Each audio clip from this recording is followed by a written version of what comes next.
मराठी भाषा गौरव दिन दरवर्षी 27 फेब्रुवारी रोजी अत्यंत उत्साहात साजरा केला जातो। हा दिवस केवळ एक सण नसून तो आपल्या मायबोलीचा, संस्कृतीचा आणि साहित्याचा सन्मान करण्याचा दिवस आहे। तसेच कुसुमाग्रजांच्या स्मृतीस अभिवादन करण्यासाठी हा दिवस 2013 पासून अधिकृतपणे साजरा केला जात आहे। हा दिवस प्रख्यात कवी, साहित्यिक आणि नाटककार विष्णू वामन शिरवाडकर, ज्यांना आपण सर्व कुसुमाग्रज या नावाने ओळखतो, त्यांचा जन्मदिवस आहे।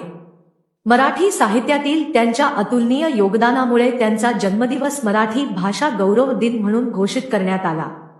मराठी भाषा गौरव दिन का साजरा केला जातो?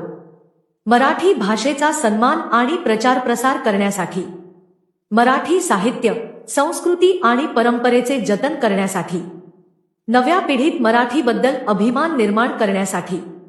मराठी भाषा गौरव दिन हा दिवस कसा साजरा केला जातो?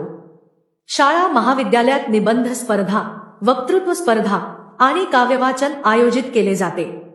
अनेक शहरांमध्ये पुस्तकांची पालखी ग्रंथदिंडी काढली जाते। मराठी नाटके, संगीताचे कार्यक्रम आणि व्याख्याने आयोजित केली जातात। मराठी भाषेचे महत्त्व। मराठी ही जगातील 10व्या क्रमांकाची सर्वाधिक बोलली जाणारी भाषा आहे। संत ज्ञानेश्वर, संत तुकाराम यांच्या अभंगांपासून ते आधुनिक काळातील साहित्यापर्यंत मराठीचा वारसा अत्यंत समृद्ध आहे। मराठी भाषा ही फक्त संवाद माध्यम नसून ती महाराष्ट्राची संस्कृती आणि ओळख आहे। हा दिवस मराठी साहित्याचा गौरव आणि तरुण पिढीला मराठी भाषेच्या वापरासाठी प्रोत्साहित करण्यासाठी अत्यंत महत्त्वाचा आहे। विष्णू वामन शिरवाडकर हे कुसुमाग्रज या टोपण नावाने प्रसिद्ध होते। त्यांच्या विशाखा या काव्यसंग्रहाने मराठी साहित्य विश्वात मोलाची भर घातली आहे।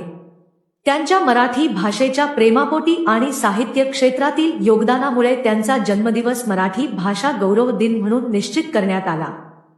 तुम्हाला व्हिडिओ आवडला असेल तर आमच्या YouTube चॅनेलला सबस्क्राइब जरूर करा आणि अधिक चालू घडामोडीसाठी आमच्या टेलिग्राम चॅनेलला नक्की जॉईन करा। धन्यवाद।